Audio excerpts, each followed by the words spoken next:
Chapter 3. At 2 o'clock, Mr. James Grand called.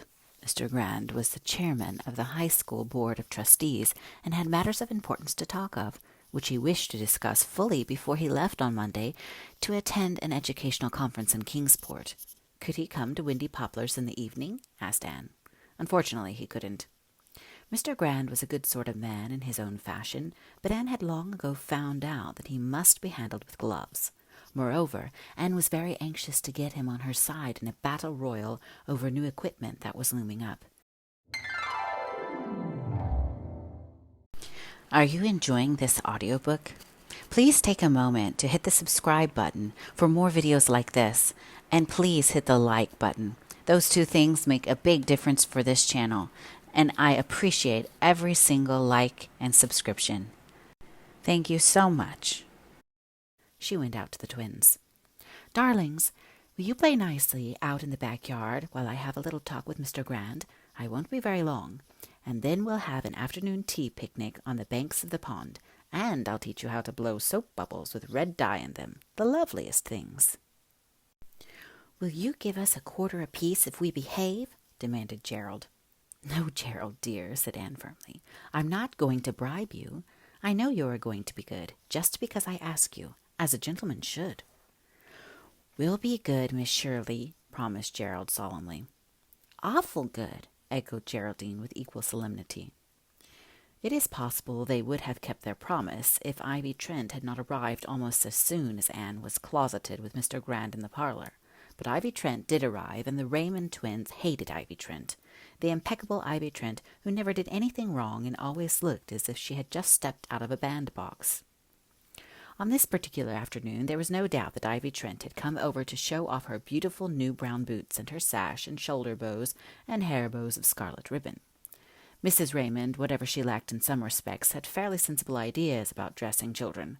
Her charitable neighbors said she put so much money on herself that she had none to spend on the twins, and Geraldine never had a chance to parade the street in the style of Ivy Trent, who had a dress for every afternoon in the week. Mrs. Trent always arrayed her in spotless white. At least Ivy was always spotless when she left home. If she were not quite so spotless when she returned, that, of course, was the fault of the jealous children with whom the neighborhood abounded. Geraldine was jealous. She longed for scarlet sash and shoulder bows and white embroidered dresses. What would she not have given for buttoned brown boots like those? How do you like my new sash and shoulder bows? Asked Ivy proudly. How do you like my new sash and shoulder bows? Mimicked Geraldine tauntingly. But you haven't got shoulder bows, said Ivy grandly. But you haven't got shoulder bows, squeaked Geraldine. Ivy looked puzzled. I have so. Can't you see them? I have so. Can't you see them? Mocked Geraldine, very happy in this brilliant idea of repeating everything Ivy said scornfully. They ain't paid for, said Gerald.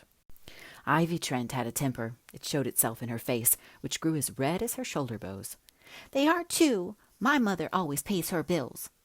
My mother always pays her bills, chanted Geraldine. Ivy was uncomfortable. She didn't know exactly how to cope with this, so she turned to Gerald, who was undoubtedly the handsomest boy on the street. Ivy had made up her mind about him. I came over to tell you I'm going to have you for my beau, she said, looking eloquently at him out of a pair of brown eyes that even at 7 Ivy had learned had a devastating effect on most of the small boys of her acquaintance. Gerald turned crimson. I won't be your beau, he said. But you've got to be, said Ivy serenely. But you've got to be, said Geraldine, wagging her head at him. I won't be, shouted Gerald furiously. And don't you give me any more of your lip, Ivy Trent. You have to be, said Ivy stubbornly. You have to be, said Geraldine. Ivy glared at her. You just shut up, Geraldine Raymond. I guess I can talk in my own yard, said Geraldine. Course you can, said Gerald. And if you don't shut up, Ivy Trent, I'll just go over to your place and dig the eyes out of your doll. My mother would spank you if you did, cried Ivy. Oh, she would she? Well, do you know what my mother would do to her if she did? She'd just suck her on the nose. Well, anyway, you've got to be my beau, said Ivy, returning calmly to the vital subject. I'll duck your head in the rain barrel, yelled the maddened Gerald. I'll rub your face in an ant's nest. I'll tear them bows and sash off you, triumphantly, for this, at least, was feasible. Let's do it, squealed Geraldine. They pounced like furies on the unfortunate Ivy, who kicked and shrieked and tried to bite, but was no match for the two of them. Together they hauled her across the yard and into the woodshed, where her howls could not be heard. Hurry, gasped Geraldine, for Miss Shirley comes out. No time was to be lost. Gerald held Ivy's legs while Geraldine held her wrists with one hand and tore off her hair bow and shoulder bows and sash with the other. Let's paint her legs, shouted Gerald, his eyes falling on a couple of cans of paint left there by some workmen the previous week. I'll hold her and you paint her. Ivy shrieked vainly in despair. Her stockings were pulled down, and in a few moments her legs were adorned with white stripes of red and green paint. In the process, a good deal of the paint got spattered over her embroidered dress and new boots. As a finishing touch, they filled her curls with burrs. She was a pitiful sight when they finally released her.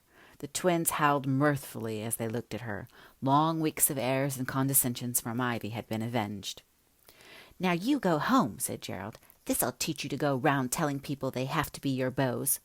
I'll tell my mother, wept Ivy. I'll go straight home and tell my mother on you, you horrid, horrid, hateful, ugly boy. Don't you call my brother ugly, you stuck-up thing, cried Geraldine. You and your shoulder bows. Here, take them with you.